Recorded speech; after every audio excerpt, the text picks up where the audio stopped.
ప్రస్తుతం మనతో పాటు ఉన్నారు మన్నవ మోహన్ కృష్ణ గారు.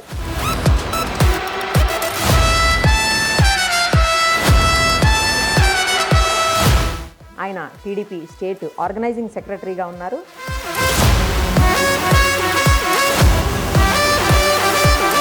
అలాగే గుంటూరు వెస్ట్ నుంచి టీడీపీ ఎమ్మెల్యేగా యాస్పిరెంట్గా కూడా ఉన్నారు. ఒక్కసారి ఆయనతో మాట్లాడదాం. నమస్తే అండి మోహన్ కృష్ణ గారు. నమస్కారం అండి. ఎలా ఉన్నారు? బాగున్నానండి. మీరు ఎలా ఉన్నారు? ఫైన్ అండి.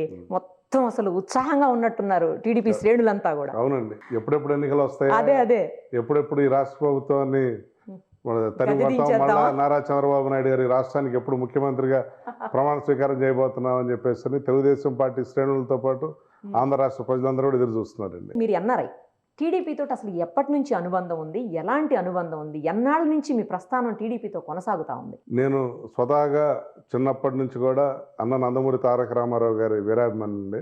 ఆయన పెట్టిన పార్టీ కాబట్టి నాకు తెలుగుదేశం పార్టీ అంటే నా చిన్ననాటి నుంచి కూడా నాకు చాలా ఇష్టం. నేను కాలేజీలో చదువుకున్నప్పుడు కూడా స్టూడెంట్ వింగ్లో తెలుగు యువత, తెలుగు విద్యార్థులు యాక్టివ్గా చేసేవాడిని తెలుగుదేశం పార్టీ తరఫున. ఆ తర్వాత నేను 1999లో అమెరికా వెళ్ళడం జరిగింది. నా అమెరికా కూడా తెలుగుదేశం పార్టీ కోసమే వాయిదా వేసుకున్నాను. ఈ రోజున దాదాపు ప్రతి ఇంటి నుంచి, ప్రతి ఊరి నుంచి కొన్ని లక్షల మంది తెలుగు వాళ్ళు అమెరికాలో ఉన్నారు. ఈ రోజున అమెరికా వెళ్ళడం అనేది గొప్ప విషయమే కాదు, కానీ 25 సంవత్సరాల క్రితం అయితే అది కొంచెం ముఖ్యమైన విషయమే. నాకు అమెరికా వీసా వచ్చిన తర్వాత 1999 ఎన్నికలు వచ్చాయి. నాకు ఇష్టమైన నా పార్టీకి నా వంతు సేవ చేసి తర్వాతే నేను వెళ్ళాలని చెప్పేసి నా ప్రయాణాన్ని కూడా అని వాయిదా ఇస్తున్నాను కొన్ని నెలల పాటు. అప్పుడు అమెరికా వెళ్ళటం అనేది చాలా పెద్ద విషయం కాబట్టి అందరూ కూడా ఆశ్చర్యపోయారు, నా మిత్రులు కానీ బంధువులు కానీ. నువ్వు రిస్క్ లో పెట్టుకుంటున్నావు, ఇంత గొప్ప అవకాశం వచ్చినా కానీ ఎందుకు ఇలా చేస్తున్నావు అంటే, నేను ప్రచారంలో ఉండి ఆ నెలలన్నీ కూడా మళ్ళీ ఓటేసి ఆ తర్వాత వెళ్ళాను. అమెరికా వెళ్ళిన తర్వాత మొదటి 4-5 సంవత్సరాలు నా వృత్తిరీత్యా, నా వ్యక్తిగత జీవితంతో నేను కొంచెం నా పర్సనల్ వర్క్ మీద ఎక్కువ ఫోకస్ చేశాను. 2004లో తెలుగుదేశం పార్టీ ఓడిపోయింది. అప్పుడు మళ్ళా మన పార్టీకి అండగా నిలబడాలి, పార్టీకి ఇప్పుడు కష్టకాలం, పార్టీకి మనవంతు సేవ చేయాలి అని చెప్పేసి అక్కడ అమెరికాలో ఎన్ఆర్ఐ టీడీపీ ద్వారా అక్కడ తెలుగుదేశం పార్టీకి ఎన్నో కార్యక్రమాలు చేయటం జరిగింది. దాదాపు 20 సంవత్సరాల నుంచి క్రియాశీలకంగా అక్కడ అమెరికాలోను, ఆ తర్వాత ఇక్కడ గుంటూరులోను తెలుగుదేశం పార్టీకి సేవ చేసే అవకాశం, అదృష్టం దొరికింది నాకు. అవునండి, ఎందుకంటే ఎన్ఆర్ఐ అక్కడ టీడీపీని ఎన్ఆర్ఐగా ఉండి టీడీపీని బలోపేతం చేయడానికి అనేక కార్యక్రమాలు మీరు తీసుకున్నారని విన్నాము. అవునండి. ఎలాంటి కార్యక్రమాలు? ఎందుకంటే చంద్రబాబు నాయుడు గారు కూడా రెగ్యులర్గా మీతో టచ్లో ఉంటారు, అక్కడికి వచ్చినప్పుడు అయితే ఇద్దరు కలిసే ఉంటారు అని కూడా విన్నాము. ఎలాంటి అనుబంధం మీకు అసలు చంద్రబాబు గారితో? ఏమి నేర్చుకున్నారు ఆయన నుంచి? ఎలాంటి కార్యక్రమాలు మీరు అక్కడ ఎన్ఆర్ఐగా చేస్తూ ఉంటారు టీడీపీ కోసం? ఎన్ఆర్ఐ టీడీపీ తరఫున తెలుగుదేశం పార్టీ ఇక్కడ పిలిపించే ప్రతి కార్యక్రమానికి అక్కడ సంఘీభావంగా అమెరికాలో కూడా చేసేవాళ్ళు. ఉదాహరణకి చంద్రబాబు నాయుడు గారు ఇక్కడ పాదయాత్ర చేశారు 2012, 2013. ఆయనకు సంఘీభావంగా అక్కడ కూడా పాదయాత్ర చేయటం, అలానే పార్టీ ఇక్కడ మహానాడు ఆర్గనైజ్ చేసేటప్పుడు అక్కడ దానికి సంఘీభావంగా మద్దతుగా మేము కూడా అక్కడ మహానాడు ఆర్గనైజ్ చేయటం, ఇలా తెలుగుదేశం పార్టీ ఇక్కడ చేసే ప్రతి కార్యక్రమానికి మద్దతుగా సంఘీభావంగా అమెరికాలో చాలా కార్యక్రమాలు చేయడం జరిగింది. నారా చంద్రబాబు నాయుడు గారు అమెరికా వచ్చినప్పుడు, అలానే నారా లోకేష్ గారు అమెరికా వచ్చినప్పుడు పెద్ద ఎత్తున కొన్ని వేలాది మందితోటి నేను తెలుగుదేశం సభలో నిర్వహించాను. కొన్ని వేల మంది హాజరయ్యారు. దానికి చంద్రబాబు గారు, లోకేష్ గారు కూడా చాలా అప్రిషియేట్ చేశారు. వారే కాకుండా మిగిలిన నాయకులు వచ్చినప్పుడు కూడా అక్కడ తెలుగుదేశం కార్యక్రమాలు చేయడం జరిగింది. నారా చంద్రబాబు నాయుడు గారు అనేక సార్లు అమెరికా వచ్చినప్పుడు వారితోటి దగ్గరగా వర్క్ చేసే అవకాశం, అదృష్టం నాకు దక్కాయి. ఆయన నుంచి మనం ప్రతిరోజు స్ఫూర్తి పొందొచ్చండి. ఆయన నిత్య కృషి వలుడు. 365 రోజులు కూడా ఒకే విధంగా కష్టపడతారు. ఎప్పటికప్పుడు కొత్తగా ఏమన్నా తెలుసుకోవాలి. అమెరికా వచ్చినప్పుడు ఆయన ప్రధానంగా అక్కడున్న బెస్ట్ ప్రాక్టీసెస్ మళ్ళీ మా రాష్ట్రంలో ఇంప్లిమెంట్ చేయాలి, ఇక్కడ ఏమున్నాయని చెప్పేసి అని ఆయన కంటిన్యూస్గా వాటిని మానిటర్ చేయటం, చూడటం, తెలుసుకోవడం, దీని మీద చాలా ఆసక్తిగా ఉండేవాళ్ళు. అలానే మా రాష్ట్రంలో ఎక్కడున్న ఎన్ఆర్ఐలు వచ్చి పెట్టుబడులు పెట్టాలి, పరిశ్రమలు పెట్టాలి, అక్కడ ఉద్యోగాలు పెట్టాలి అని చెప్పేసి కంటిన్యూస్గా అక్కడికి వచ్చినప్పుడు ఈ పెద్ద పెద్ద కంపెనీలని లేకపోతే పెట్టుబడి పెట్టేవాళ్ళు అందరూ కూడా కలిసేవాళ్ళు. ఆయన ఆ స్థాయిలో ఉండి కూడా ఆ రాష్ట్రం కోసం నిజంగా తప్పిస్తూ నిజంగా గొప్ప విషయం. అనేక సార్లు చాలామంది వచ్చి కలిసేవాళ్ళు అండి ఆయన్ని, ఇది మీ రాష్ట్రంలో మేము పెట్టుబడులు పెడతాం, ఇండస్ట్రీ పెడతాం అయ్యి అని చెప్పేసి. కొంతమందిని చూసినప్పుడు అంటే మేమే ఆయన దగ్గర తీసుకెళ్తాం కాబట్టి అందరు కాదు, చాలా మంది నిజంగా పనిచేసేవాళ్ళు. కొంతమంది ఏంటంటే జస్ట్ ఆయనతో పరిచయం పెంచుకోవడం కోసం లేదా ఫోటో తీయడం కోసం నేను కూడా ఒక ఇండస్ట్రియలిస్ట్, నేను అక్కడ ఇది చేస్తానని కొంతమంది వచ్చేవాళ్ళని కూడా చూసాం. అది చూసినప్పుడు ఇది మనకంత వర్కౌట్ అవదేమో సార్ అని చెప్పినా కూడా ఆయన చిన్న అవకాశాన్ని కూడా వదులుకోకుండా ఏమో వాళ్ళే అక్కడ వచ్చి పెడితే నేను 10 మందికి మన రాష్ట్రం ఉద్యోగాలు దొరుకుతాయేమో అని చెప్పేసి ఆయన ఇంత చిన్న అవకాశాన్ని కూడా జారవడకుండా మా రాష్ట్రానికి మంచి జరుగుద్ది అంటే చాలు వాళ్ళతోటి ఆయన సమావేశంతో టైం పెట్టాడు.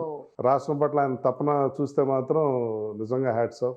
అలానే నేను ఇంకోటి చూసింది ఆయనలో, ఎంత సంక్షోభం వచ్చినా ఎంత ఇబ్బంది వచ్చినా కానీ ఏమాత్రం కూడా తొణకరు బెణకరు. ఎన్నో చూశాను.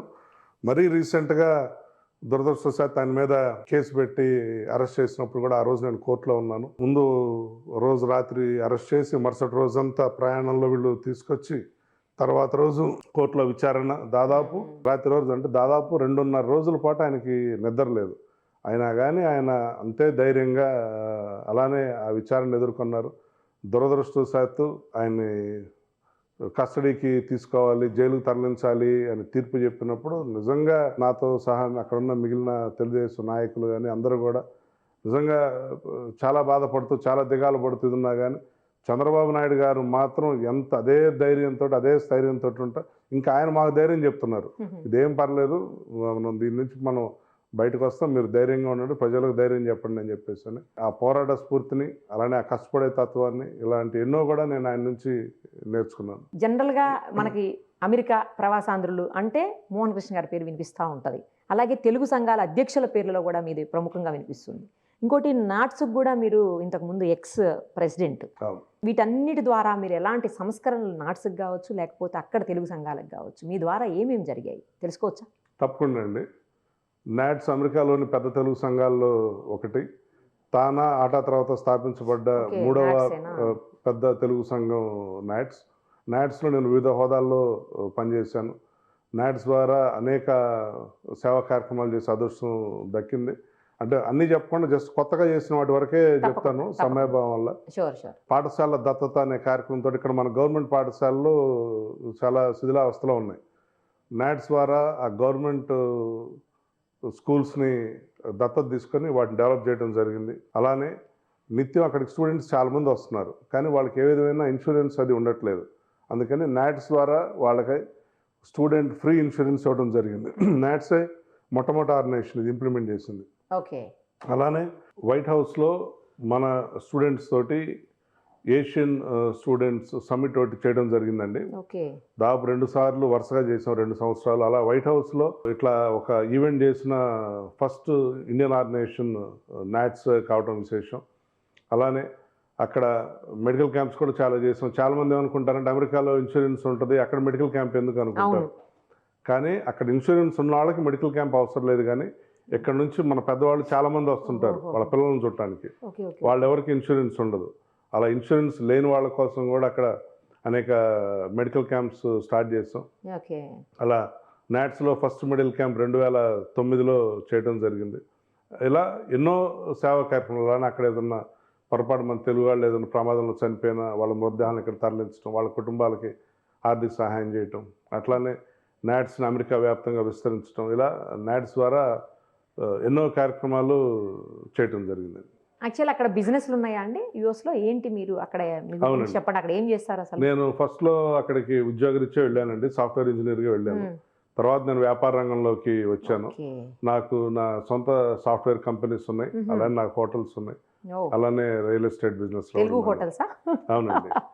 ఫ్యామిలీ అంతా అక్కడే ఉన్నారండి? ఇప్పుడు ఇక్కడ ఉన్నారా? తిరుగుతూ ఉంటారండి, పిల్లలు చదువుకుంటున్నారు కాబట్టి అక్కడే ఉన్నారు.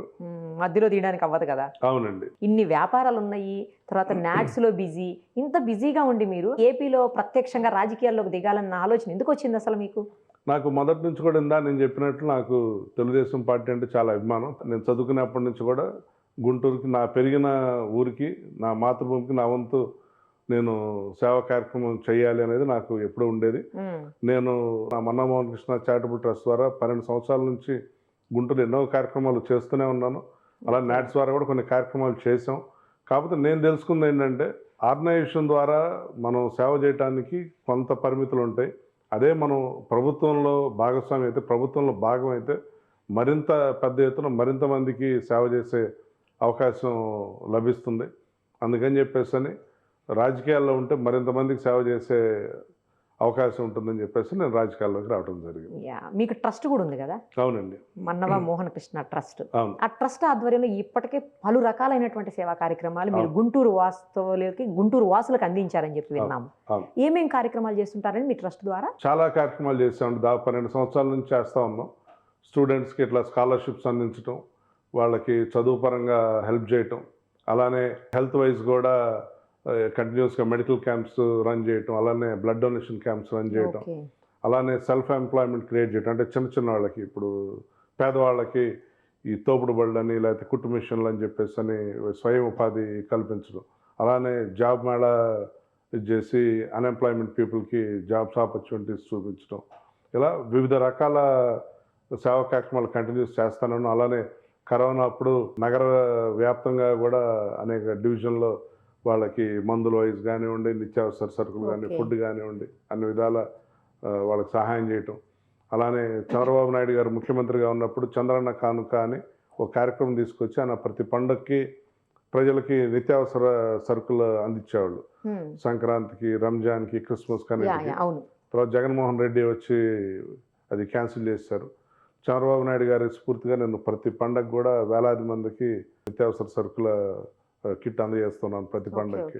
ఇలా పలు సేవా కార్యక్రమాలు మా మన్నమోహన చారిటబుల్ ట్రస్ట్ ద్వారా చేస్తా ఉన్నాం. సేవా కార్యక్రమాలు కావచ్చు, లేకపోతే మీ పార్టీకి సంబంధించిన కార్యక్రమాలు కావచ్చు, చేస్తున్నప్పుడు పోలీసులు కొంత ఇబ్బందులు గురి చేశారు మిమ్మల్ని అని చెప్పేసి విన్నాను. నిజమా?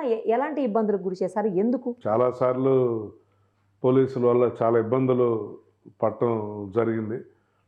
నారా లోకేష్ గారి పాదయాత్రకు మద్దతుగా ర్యాలీలు చేశారు. ఆ ర్యాలీలు చేసినప్పుడు కూడా విపరీతమైన ఆంక్షలు, అడ్డంకులు కల్పించారు.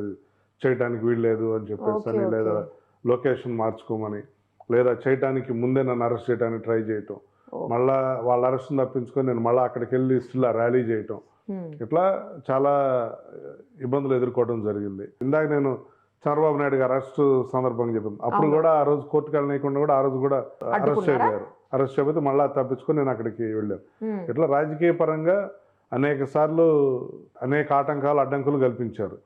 చివరికి సేవా కార్యక్రమాలకు కూడా పోలీసులు ఇబ్బంది పెట్టారు. నేను ఇందా చెప్పాను మీకు చంద్రన్న కానుక అని చెప్పేసి అని, ప్రతి పండక్కి నేను పెద్ద ఎత్తున నిత్యావసర సరుకులు పంపిణీ చేస్తూ ఉంటాను అని చెప్పేసి అని మా ట్రస్ట్ తరఫున. అట్లానే మొన్న దసరాకి దసరా చంద్రన్న కానుక అని చెప్పేసి ఒక కార్యక్రమం పెట్టినాను నేను. అవునండి. మరుసటి రోజు తెల్లవారితే ప్రోగ్రాం పొద్దున్నే. రాత్రి 10-11 పోలీసుల నుంచి నాకు కాల్స్ మొదలయ్యాయి. ఏమనంటే, మీరు ఈ కార్యక్రమం చేయడానికి అనుమతి లేదు, అక్కడ ఆ ప్లేస్ ఇంత జనాల్ని తట్టుకోలేదు, అక్కడ తొక్కిసలాట జరగచ్చు అని మాకు సమాచారం ఉంది. అంటే నేను, మీరు చెప్పేదానికి అసలు ప్రాతిపదిక ఏంటి?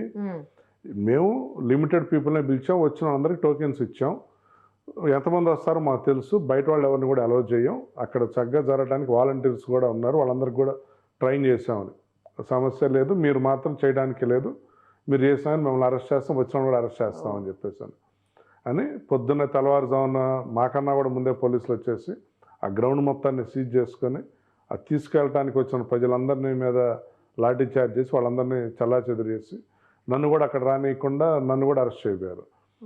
ఆ తర్వాత నేను దీని మీద పోలీస్ శాఖకి వాళ్ళ ఉన్నతాధికారులు అందరితో కూడా నేను దీని మీద మాట్లాడడం జరిగింది. మీ నెక్స్ట్ కార్యక్రమాలకి ఏ ఇబ్బంది పెట్టం అని వాళ్ళు హామీ ఇచ్చారు. కానీ తర్వాత క్రిస్మస్ కాలానే చేశారు. సంక్రాంతికి నేను ఈసారి చాలా ముందుగా, దాదాపు 2 వారాల ముందుగానే వాళ్ళకి సమాచారం ఇచ్చాను. నేను ఇలా ఈ ప్లేస్లో చేయబోతున్నాను, ఇంత క్రౌడ్ వస్తారు, దీనికి తగ్గ ఏర్పాట్లన్నీ నేను చేసుకుంటున్నాను అని చెప్పేసాను. వాళ్ళు 2 రోజుల తర్వాత నాకు ఈ ప్లేస్ చాలదు, మీరు ఇంకేదైనా పెద్దది చూసుకోండి అని. నేను మళ్ళీ వెతికి ఇంకొక గ్రౌండ్ చూసుకొని దానికంతా చేసుకున్న తర్వాత ఇది కూడా చాలదు అని, అంటే వాళ్ళు ఉద్దేశపూర్వకంగా ఎక్కడికక్కడ అడ్డంకులు కల్పించడం, ఇక వీళ్ళతోటి లాభం లేదు అని చెప్పేసి అని ఇక నేను ఆ కార్యక్రమాన్ని రద్దు చేసుకొని మేమే ఇంటింటికి వెళ్ళి 10,000 మందికి గుంటూరులో అనేక ఏరియాలకు వెళ్ళి మేమే ఇంటింటికి వెళ్ళి పంచాం వినూత్నంగా.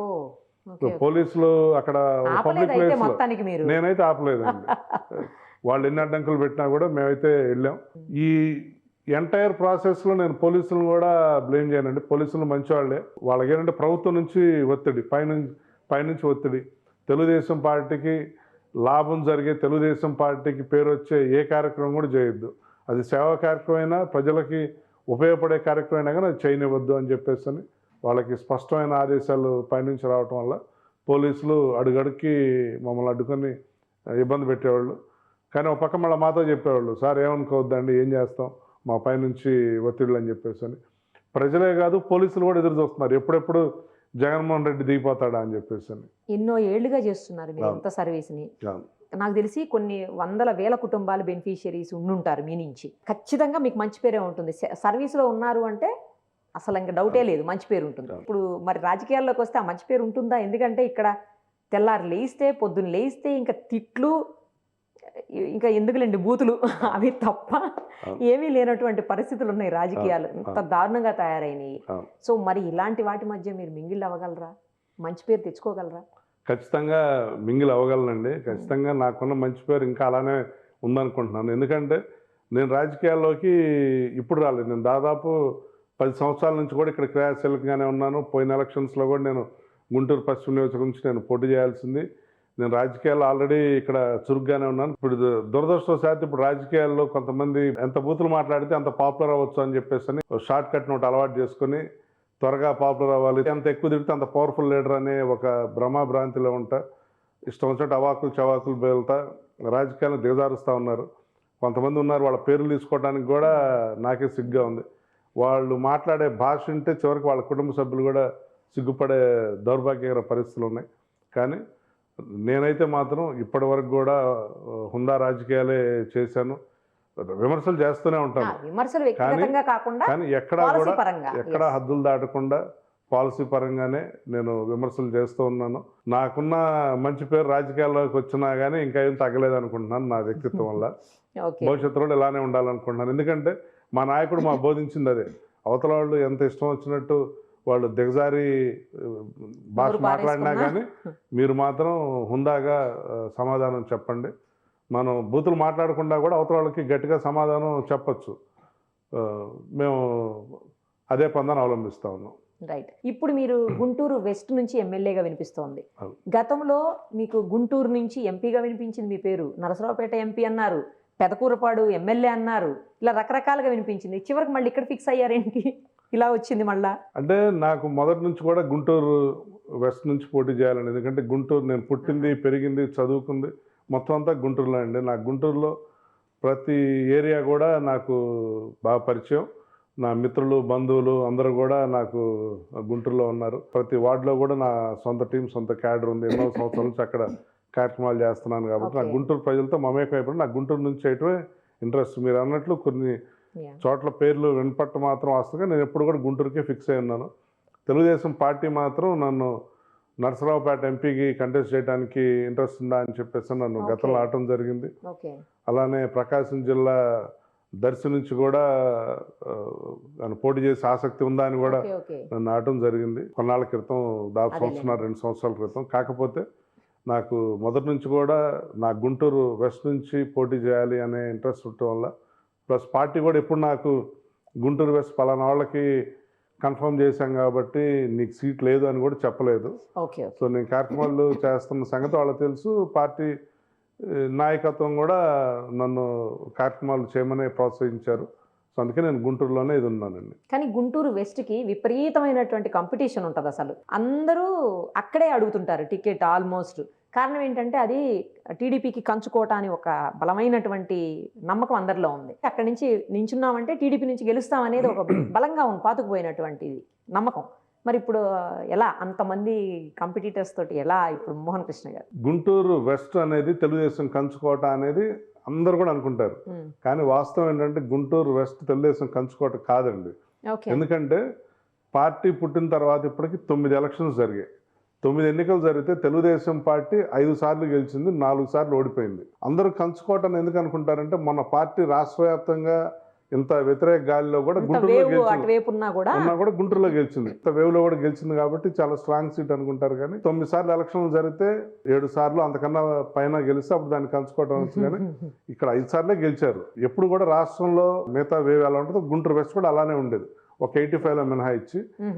మళ్ళా మొన్నే పార్టీ ఓడిపోయినా కానీ గుంటూరు వెస్ట్ గెలవటం జరిగింది. అందువల్ల ఏంటంటే తెలుగుదేశం ఈ శ్రేణులందరూ కూడా కష్టపడి పనిచేస్తేనే అక్కడ గెలుస్తామండి. ఇది గ్యారంటీ కంచుకోవటాన్ని తెలుగుదేశం పార్టీ శ్రేణులుగా ఏదైనా అలసత్వ తీసుకుంటే అప్పుడు మనం గెలిచేది ప్రమాదం కూడా పడవచ్చు. ఎందుకు అందరూ అక్కడే పోటీ చేయాలనుకుంటారు అని అంటే మిగతా వాళ్ళది నాకు తెలియదు. కానీ నేను ఇందా చెప్పినట్టు నేను పెరిగింది, చదువుకుంది, పుట్టిందంతా అక్కడ కాబట్టి నా ప్రాంతానికి ఏమైనా చేయాలనే ఉద్దేశంతో నాకు గుంటూరు వెస్ట్ మీద నాకు మొదటి నుంచి కూడా ఇష్టం.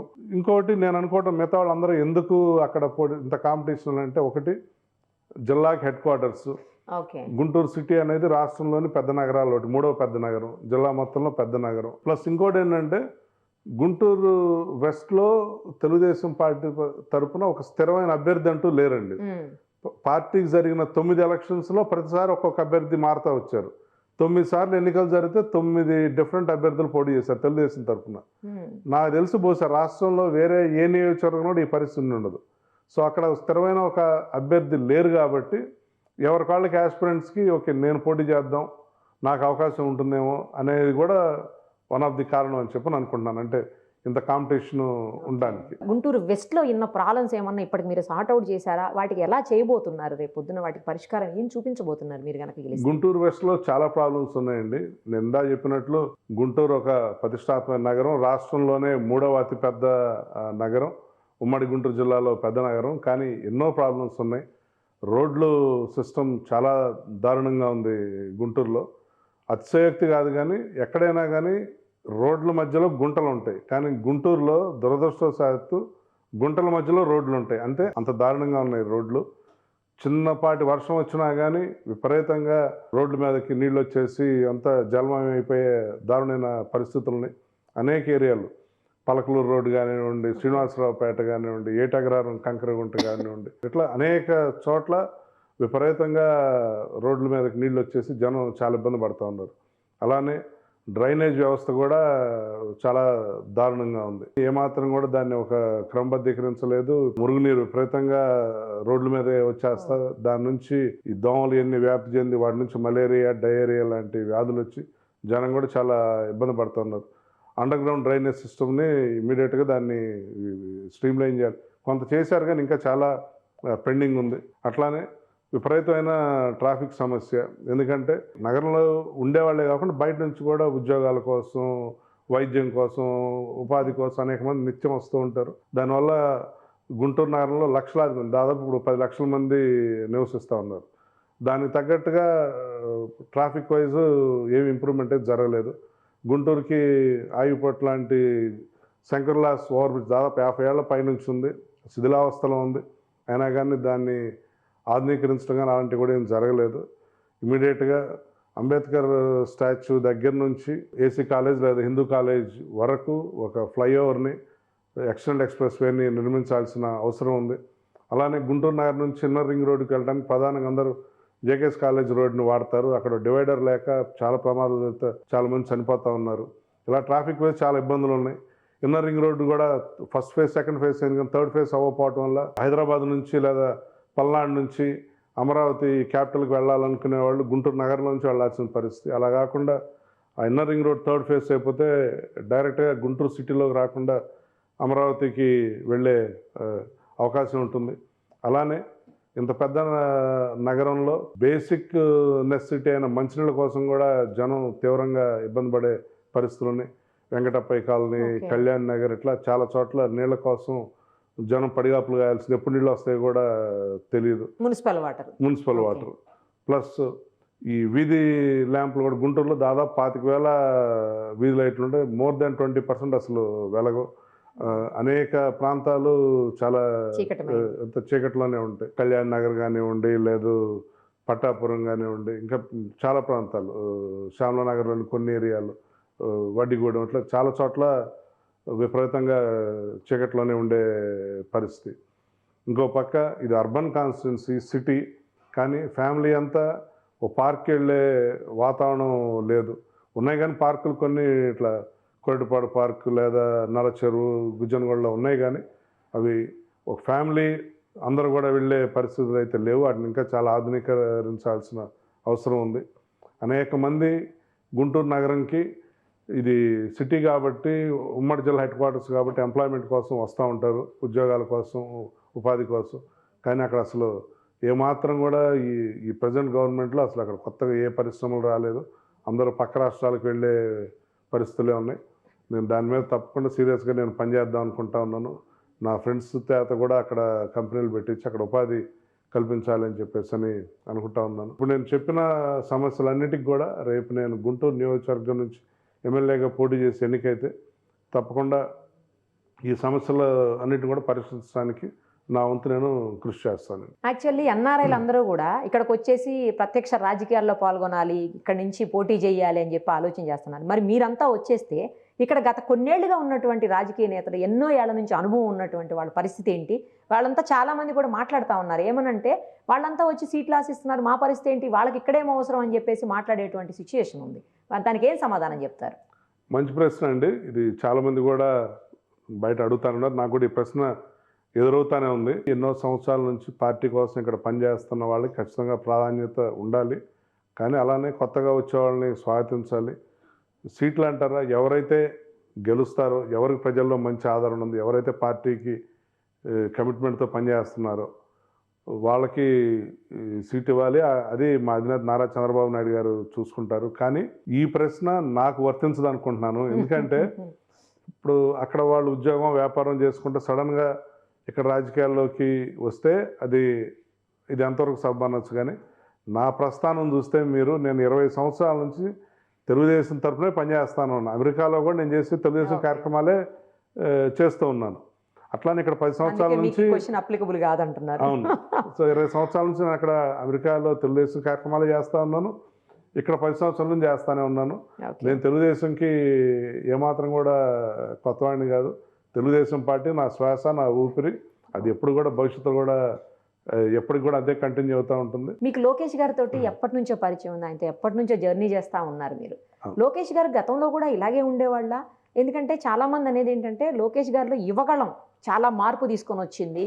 ఇంత కష్టపడేవాళ్ళ ఇంతకుముందు లేదు, యువగళం నుంచి ఇలా మార్పు అనేది ఆయనలో చూస్తున్నారు. ఆయన గురించి చెప్పండి. మీరు కూడా పాదయాత్రలో పాల్గొన్నారు కదా ఆయనతో పాటు, చెప్పండి. లోకేష్ గారితో యువగళం పాదయాత్రలు నేను అనేక జిల్లాల్లో ఆయనతో పాటు పాల్గొన్నానండి. ముఖ్యంగా గుంటూరు జిల్లాలో అయితే ప్రతిరోజు ఆయన వన్నంటే ఉన్నాను.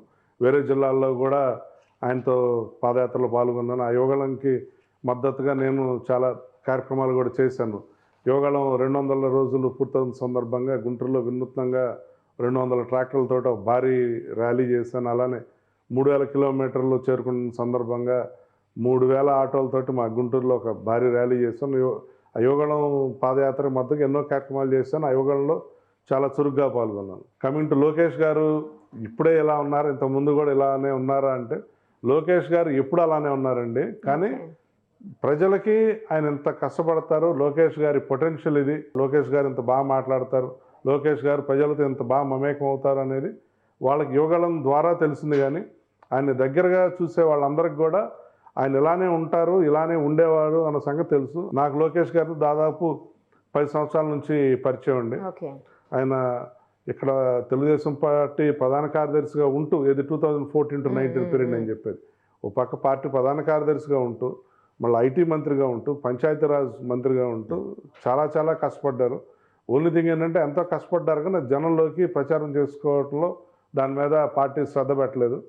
అనేక సార్లు అమెరికా రావడం జరిగింది ఆయన ఐటీ మంత్రిగా, పంచాయతీరాజ్ మంత్రిగా. అక్కడ ఐటీ కంపెనీస్కి ఆయనతో పాటు నేను వెళ్ళి అక్కడ ఉన్న ఇండస్ట్రియలిస్ట్ని, ఎంటర్ప్రెన్యూర్స్ని ఇట్లా వచ్చి మా రాష్ట్రంలో పెట్టుబడులు పెట్టండి నేను వాళ్ళందరినీ లోకేష్ గారికి కనెక్ట్ చేయడం, లోకేష్ గారు వాళ్ళందరితో మాట్లాడటం, అమెరికా అంతలో కూడా ఆయన పర్యటించడం చాలాసార్లు జరిగింది. ఇంకో పక్క ఆయన పంచాయతీరాజ్ మంత్రిగా ఉన్నారు. మన ఆంధ్రప్రదేశ్లో పల్లెటూర్లు ఎక్కువ, ఆ మాటకు వస్తే భారతదేశంలో పల్లెటూర్లు ఎక్కువ. సో పంచాయతీరాజ్ అనేది ఒక మేజర్ శాఖ. ఎన్ఆర్ఐలు అందరూ కూడా మీ పల్లెటూరుని అభివృద్ధి చేసుకోవట్లో మీరు గవర్నమెంట్తో కలిసి పనిచేయండి, మీ జన్మభూమిని మీరు దత్తత తీసుకోండి అని చెప్పేసి అక్కడ ఎన్ఆర్ఐలు అందరినీ కూడా ఆయన అనేక చోట్ల పర్యటించి వాళ్ళందరితో కూడా మాట్లాడడం జరిగింది. ఈ పర్యటనలన్నింటిలో కూడా చాలా చాలా బిజీగా, కొంచెం కూడా ఏమాత్రం ఖాళీ లేకుండా పొద్దునెప్పుడో మొదలైతే అర్ధరాత్రి వరకు సాగి. నేను కొన్నిసార్లు అడిగామండి, బాబు అసలు మీకు వచ్చిన దగ్గర నుంచి కొంచెం కూడా రెస్ట్ లేదు, ఈ పూట ఏమన్నా బ్రేక్ తీసుకుందామా, లేకపోతే రేపు ఏమన్నా సెలవు అని. లేదన్నా, లేదు లేదు లేదు, ఏం పర్లేదు, కంటిన్యూ చేయండి అని చెప్పేసి. తండ్రికి తగ్గ తనయుడు అండి ఆయన. కష్టపడే దాంట్లో చంద్రబాబు నాయుడు గారు ఎంత కష్టపడతారో లోకేష్ గారు కూడా అంతే కష్టపడతారు. ఇంకో పక్క ఎన్టీఆర్ గారిలో ఉన్న ఆవేశం కూడా ఆయనలో ఉంది. చంద్రబాబు నాయుడు గారిలో ఉన్న ఆలోచన, ఎన్టీఆర్ గారిలో ఉన్న ఆవేశం రెండు కలబోసిన నాయకుడు నారా లోకేష్ గారు. కాకపోతే ప్రజలకు ఏంటంటే ఆయన్ని దగ్గరగా చూసే అవకాశం ఇంతకుముందు రాలేదు. ఇప్పుడు ఈ యువగళం ద్వారా ఆయన రాష్ట్రం మొత్తం కూడా పర్యటించడం, అన్ని వర్గాల ప్రజలు కూడా ఆయన్ని కలవటంతో అందరికి కూడా ఇది నారా లోకేష్ గారు అని చెప్పేసి వాళ్ళకి అర్థమైంది. కానీ ఈ రాష్ట్రానికి కాబోయే నాయకుడు, భవిష్యత్ ముఖ్యమంత్రి నారా లోకేష్ గారు, అలానే తెలుగుదేశం పార్టీ భవిష్యత్ రథసారథి నారా లోకేష్ గారు. ఆయనతోటి నెక్స్ట్ 20-25 సంవత్సరాలు నాలాంటి వాళ్ళు అందరం కూడా పయనించడానికి సిద్ధంగా ఉన్నాం. నేను కొన్ని పిక్స్ చూస్తుంటే బాలకృష్ణ గారు కనిపిస్తూ ఉన్నారు మీ బ్యాక్. బాలకృష్ణ గారితో కూడా మంచి అనుబంధం ఉన్నట్లుంది. ఎలా పరిచయం అంటే అఫ్కోర్స్ పార్టీ ఉన్నప్పుడు పరిచయం ఉంటుంది అనుకోండి, కానీ బట్ అంతటి అనుబంధం ఎలాగా? మీ పేరు వినగానే బాలకృష్ణ గారితో చాలా క్లోజ్ అని అంటుంటారు. ఎందుకు అలా, ఎలా? బాలకృష్ణ గారితో ఎన్నో సంవత్సరాల నుంచి నాకు బాగా పరిచయం ఉందండి. దాదాపు 20 సంవత్సరాల క్రితం ఆయన ఫస్ట్ తెలుసు, కానీ గత 15 సంవత్సరాల నుంచి మరింత సాన్నిహిత్యం పెరిగింది. బాలకృష్ణ గారు నన్ను ఒక మిత్రుడిగా, ఒక కుటుంబ సభ్యుడిగా ఆదరించడం నిజంగా నా అదృష్టం. ఆయనతోటి నాది సుదీర్ఘ ప్రయాణం. బాలకృష్ణ గారు అనేకసార్లు బసవతారకం క్యాన్సర్ హాస్పిటల్లో ఈ ఫండ్ రైజింగ్కి అనేకసార్లు అమెరికా రావటం, అప్పుడు నేను చాలాసార్లు ఆ కార్యక్రమాలు అక్కడ కోఆర్డినేట్ చేయటం, అలానే నాట్స్కి అనేకసార్లు బాలకృష్ణ గారు అమెరికా రావటం, తానాకి అమెరికా రావటం, ఆయన ఎప్పుడు వచ్చినా కూడా నేను కూడా ఆయన వెన్నంటే ఉంటాం. అలానే ఇక్కడ హిందూపూర్లో కూడా నేను కొన్నిసార్లు ఆయనతో పాటు పర్యటించడం జరిగింది. ఇట్లానే క్యాన్సర్ హాస్పిటల్ కూడా నా వంతు నేను చేస్తూనున్నాను. అట్లా బాలకృష్ణ గారితో ఒక లాంగ్ జర్నీ, లాంగ్ అసోసియేషన్. ఆయన కృషి, క్రమశిక్షణ, పట్టుదల కలబోస్తే నందమూరి బాలకృష్ణ గారు. ఒకే సమయంలో ఆయన 3 బాధ్యతలని దిగ్విజయంగా నిర్వహిస్తున్నారు. ఓ పక్క సినిమా నటుడుగా ఇన్ని సంవత్సరాలైనా, 4 దశాబ్దాలైనా కూడా ఇప్పటికి కూడా బ్రహ్మాండంగా ఎంతమంది కోట్లాది మంది తెలుగు ప్రేక్షకులను అలరిస్తూ ఉన్నారు. ఇంకో పక్క హిందూపురం శాసనసభ్యుడిగా అక్కడ ప్రజలకు ఎంతో సేవ చేస్తున్నారు. ఇంకో పక్క Basavataraka Indo American cancer hospital చైర్మన్గా, దేశంలోనే ఒక అగ్రశ్రేణి క్యాన్సర్ హాస్పిటల్గా వారు ఆసుపత్రిని తీర్చిదిద్దుతున్నారు. వారితోటి దగ్గరగా చూసినప్పుడు ఒకే రోజు ఈ 3 కూడా, అంటే నిత్యం ఆయనతో ఉన్నప్పుడు కూడా, ఇప్పుడు ఆయన హిందూపూర్ వెళ్ళకపోయినా కానీ మనం ఆయన పక్కన కూర్చుంటే కంటిన్యూస్ ఈ ఫోన్లో మాట్లాడుతూ ఉంటారు.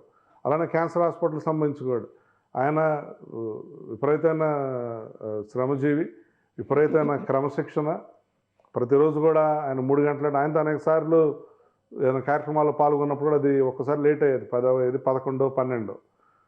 మాకు మళ్ళీ మరుసటి రోజు 7-8 లేస్తాం, కానీ ఆయన మాత్రం పొద్దున్నే 3కే లేచి రెడీగా ఉండేవాళ్ళు. ఏది 365 రోజులు కూడా. ఎన్టీ రామారావు గారు కూడా అంతే. అవును అవును, ఎన్టీ రామారావు గారి గురించి విన్నాము, నాకు ప్రత్యక్షం చూసే అదృష్టం లేదు, కానీ బాలకృష్ణ గారిని నేను ప్రత్యక్షంగా చూశాను. అంత కష్టపడతారు. అలా అని అంత తక్కువసేపు నిద్రపోయినా కానీ అదేం లేదు, ఆయన ఒక బండిల్ ఆఫ్ ఎనర్జీ. ఏంటంటే ఎంతో ఉత్సాహంగా, ఎంతో ఎనర్జీ తోటి, ఎంతో పాజిటివ్ అట్మాస్ఫియర్ని క్రియేట్ చేస్తూ ఉంటారు.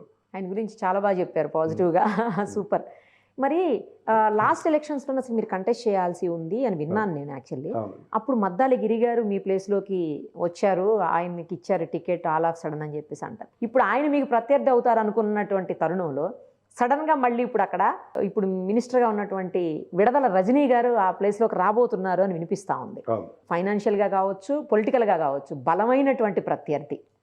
ఎలా ఎదుర్కోబోతున్నారు? రేపు 2024 ఎన్నికల్లో గుంటూరు పశ్చిమ నియోజకవర్గంలో ఖచ్చితంగా మేము విజయం సాధిస్తాం.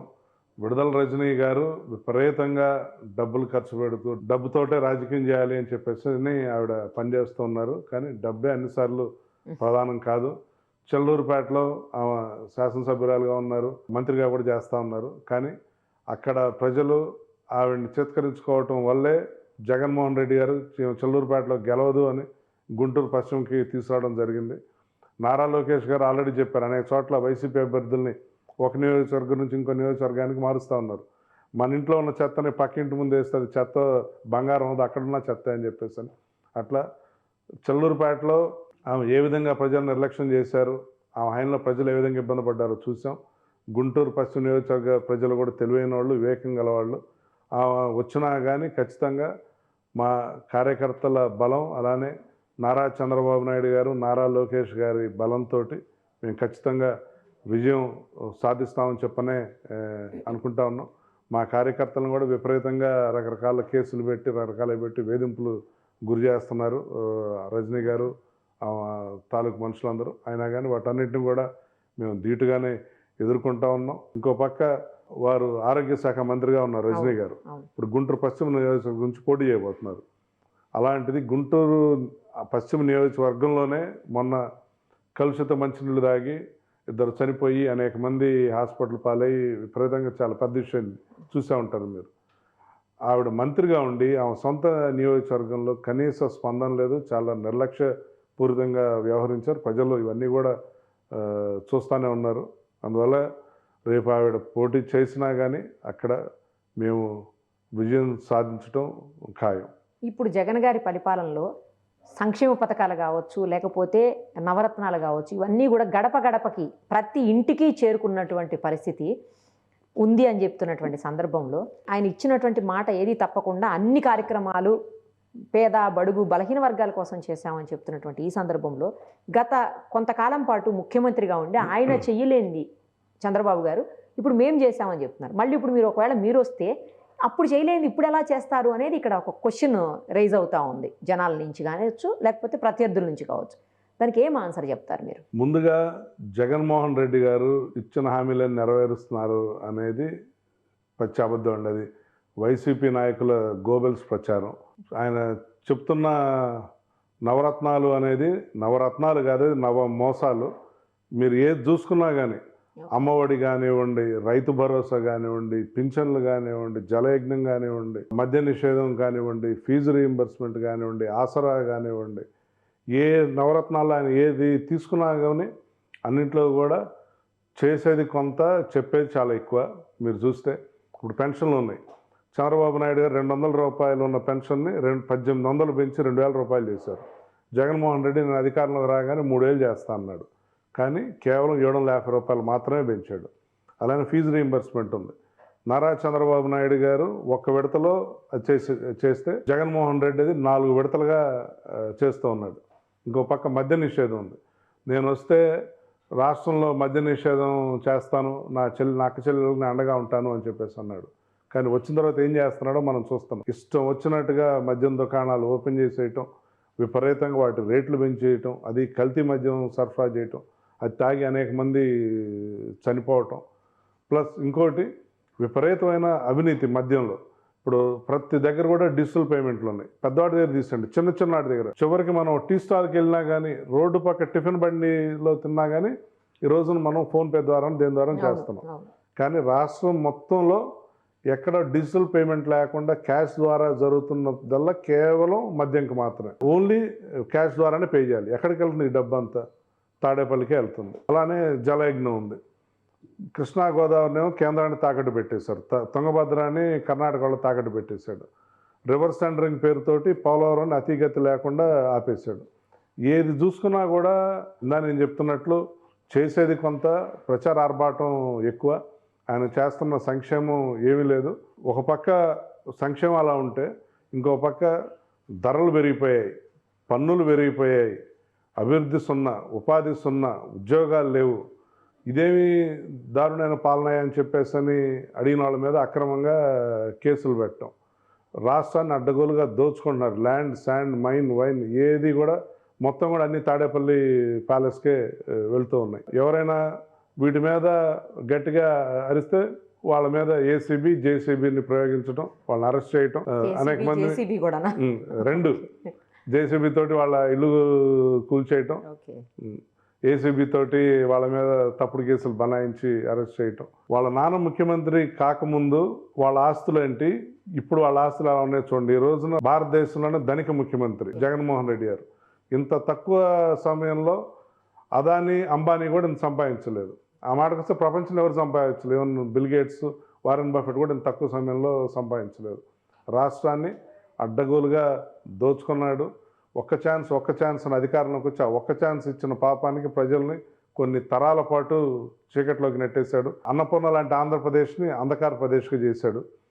నారా చంద్రబాబు నాయుడు గారు ఎంత త్వరగా ఈ రాష్ట్రానికి మళ్ళీ ముఖ్యమంత్రి అవుతారని ఆంధ్ర ప్రజలందరూ కూడా ఎదురు చూస్తున్నారు. ఇందాక మీరు అన్నారు చంద్రబాబు నాయుడు గారు ఇంతకుముందు చేయింది ఏంటి, ఇప్పుడు వస్తే ఏం చేస్తారండి. చంద్రబాబు నాయుడు గారి అవసరం ఈ రాష్ట్రానికి ఇంత ముందు కన్నా కూడా ఇప్పుడు చాలా ఎక్కువ ఉంది. ఆయన ఉమ్మడి ఆంధ్రప్రదేశ్గా ఉన్నప్పుడు మనం చూసాం రాష్ట్రాన్ని ఎంత అభివృద్ధి పదంలో నడిపించారు. ఆనాడు ఆయన ఐటీ రంగంలో తీసుకొచ్చిన అనేక సంస్కరణలు, మార్పుల వల్లే మా బోటి అనేక మంది కూడా అమెరికా వెళ్ళటం, అక్కడ మాకు రాణించే అవకాశం దక్కటం, మేము ఇంకా కొంతమందికి ఉపాధి కల్పించే స్థాయికి రావటం వెనక అదంతా కూడా చంద్రబాబు నాయుడు గారి ఆయన సంస్కరణల ఫలితమే. ఇక్కడ మనం హైటెక్ సిటీని చూసినా, ఔటర్ రింగ్ రోడ్ చూసినా, శంషాబాద్ ఎయిర్పోర్ట్ చూసినా చంద్రబాబు నాయుడు గారి అభివృద్ధి కనపడుతుంది. అలానే ఆ తర్వాత నవ్యాంధ్రప్రదేశ్ ముఖ్యమంత్రిగా వచ్చారు. కేంద్రం నుంచి సహకారం లేదు, నిధులు లేవు, రాష్ట్రానికి రాజధాని లేదు. అలాంటి పరిస్థితుల్లో కూడా ఆయన అమరావతిని బ్రహ్మాండంగా డెవలప్ చేశారు. ఇంకొక సంవత్సరం పదవీకాలంలో ఉంటే అమరావతి పూర్తయ్యేది. అలానే పోలవరాన్ని పరుగులు పెట్టించారు. కంటిన్యూస్గా 24 గంటలు విద్యుత్ అందించారు. ఈజ్ ఆఫ్ బిజినెస్లో రాష్ట్రాన్ని అగ్రశ్రేణిలో నిలబెట్టారు. ఏ విధంగా నిధులు లేకపోయినప్పటికీ కూడా, కేంద్రం నుంచి సహకారం లేకపోయినప్పుడు కూడా రాష్ట్రాన్ని ఆయన దిగ్విజయంగా నడిపించారు. జగన్మోహన్ రెడ్డి ఒక్క ఛాన్స్ అన్న అబద్ధపు హామీలకి, ప్రచారానికి ప్రజలు పడిపోయి ఆనాడు ఆయనకు అవకాశం ఇవ్వటం జరిగింది. ఇప్పుడు అందరూ కూడా బాధపడుతున్నారు. ఎప్పుడు ఎన్నికలు వస్తాయా, ఎప్పుడు మళ్ళీ నారా చంద్రబాబు నాయుడు గారిని ముఖ్యమంత్రి చేయాలని చెప్పేసి అని అందరూ కూడా ఎదురు చూస్తూ ఉన్నారు. యాక్చువల్లీ జనసేన, టీడీపీ కలిసి పోటీ చేయబోతున్నాయి, మనందరికీ తెలిసిన విషయమే. అయితే చాలా చోట్ల అంటే ఒకవేళ జనసేనకి ఇవ్వాల్సిన ప్లేసులన్నీ కూడా మీరు కోల్పోయే అవకాశం ఉంటుంది. అక్కడ ఇంకా మీరు కంటెస్ట్ చేయడానికి ఉండదు కదా. సో అలాంటి ప్లేసుని లాస్ అయిపోతున్నామని చాలామంది ఫీల్ అవుతున్నటువంటి పరిస్థితి ఉంది టీడీపీ నేతల్లో. తర్వాత వాళ్ళల్లో కూడా కొంత అసంతృప్తి ఉంది. కొన్ని సీట్లే ఇస్తున్నారు, మాకు ఇన్నే ఇస్తున్నారు, ఇంకా ఎక్కువ కావాలి అని చెప్పేసి. అట్లాంటి కొంత సీనియర్ నేతలు కూడా కొంత అడ్డుకుంటున్నటువంటి పరిస్థితి. ఇలా కాదు, ఇంకా ఎక్కువ కావాలి, ఇంకా ఎక్కువ కావాలి. దీన్ని ఎలా అసలు అంటే ఎట్లా ఇద్దరి మధ్యన సమన్వయం ఎలా కుదురుతుంది? తెలుగుదేశం జనసేన కలవటం అనేది ఈ రోజున రాష్ట్రంలో ఉన్న పరిస్థితుల్లో చారిత్రాత్మక అవసరం అండి. ఈ నిరంకుశ ముఖ్యమంత్రి జగన్మోహన్ రెడ్డిని గద్దె దించడం ప్రథమ కర్తవ్యం. తెలుగుదేశం జనసేన కలిసి పోటీ చేస్తే అది ఇంకా మరింత సులభతరం అవుతుందని చెప్పేసి అని నారా చంద్రబాబు నాయుడు గారు, పవన్ కళ్యాణ్ గారు కలిసి నిర్ణయం తీసుకోవడం జరిగింది. కొన్ని చోట్ల ఆశావాళ్ళకి సీట్లు దక్కకపోవచ్చు. ఎక్కువగా తెలుగుదేశం వాళ్ళకి ఎక్కువ నష్టం ఉంటుంది, కొంత జనసేనకు కూడా ఉంటుంది. కానీ రాష్ట్ర విశాల ప్రయోజనాలని దృష్టిలో పెట్టుకొని అందరూ కూడా చంద్రబాబు నాయుడు గారి నిర్ణయాన్ని గౌరవించి ముందుకెళ్లాల్సిన అవసరం ఉంది. మీరు అన్నది వాస్తవం. చాలా చోట్ల ఇబ్బందికర పరిస్థితులు ఉన్నాయి. అయినప్పటికీ కూడా తెలుగుదేశం శ్రేణులు, జనసేన శ్రేణులు క్షేత్రస్థాయిలో కలిసే పనిచేస్తున్నాయి, కలిసే కార్యక్రమాలు చేస్తున్నాం, కలిసే నిరసన కార్యక్రమాల్లో పాల్గొంటూ ఉన్నాం. అందరూ కూడా కలిసి పనిచేస్తాయి.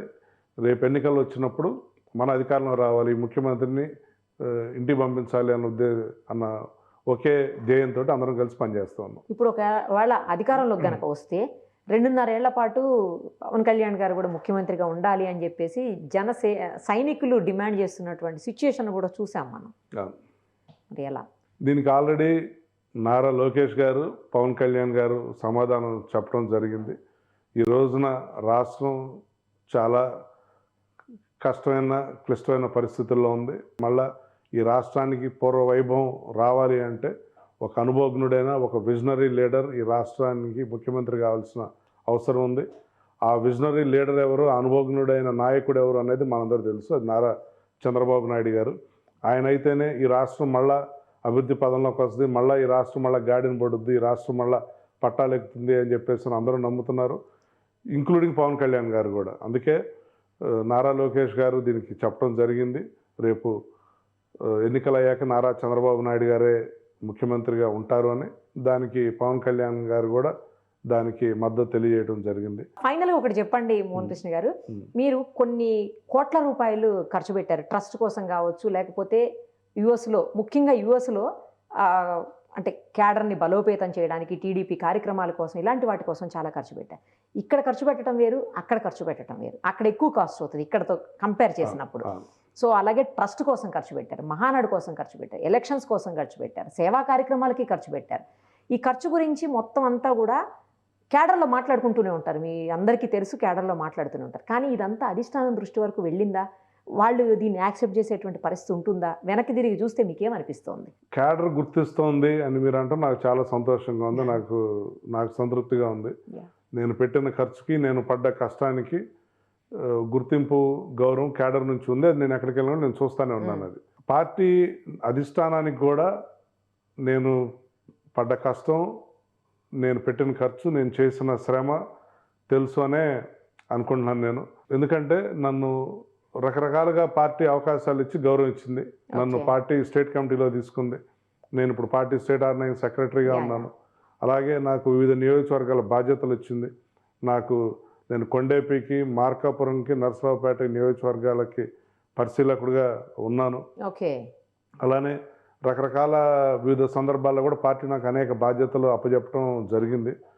పార్టీ పట్ల నా నిబద్ధతని, నా కృషిని గమనించే పార్టీ నాయకత్వం నాకు అవకాశాలు ఇచ్చిందని చెప్పి నేను భావిస్తున్నాను. అందువల్ల నాకు పార్టీ అధిష్టానం నుంచి కూడా నాకు అదే స్థాయిలో నాకు మద్దతు లభిస్తోంది అని చెప్పని అనుకుంటున్నాను. రేపు రాబోయే ఎన్నికల్లో నా పోటీ చేసే అవకాశం కూడా పార్టీ అధిష్టానం ఇస్తుందని నమ్ముతున్నాను. Right and all the very best అండి. మీకు టికెట్ వచ్చిన తర్వాత మళ్ళీ ఇంకోసారి ఇంటర్వ్యూ చేద్దాం. అప్పుడు ఏం చేయబోతున్నారు, నియోజకవర్గంలో ఎలా మీరు కష్టపడబోతున్నారు, ఎలా పబ్లిక్ రీచ్ కాగలుగుతున్నారు, అలాగే ప్రత్యర్థుల్ని ఎలా ఎదుర్కోబోతున్నారు, వీటన్నింటినీ డైరెక్ట్గా ఫీల్డ్లోకి వచ్చి చూద్దాం. ఓకేనా? థ్యాంక్ యూ అండి. Thank you. All the best. Thank you.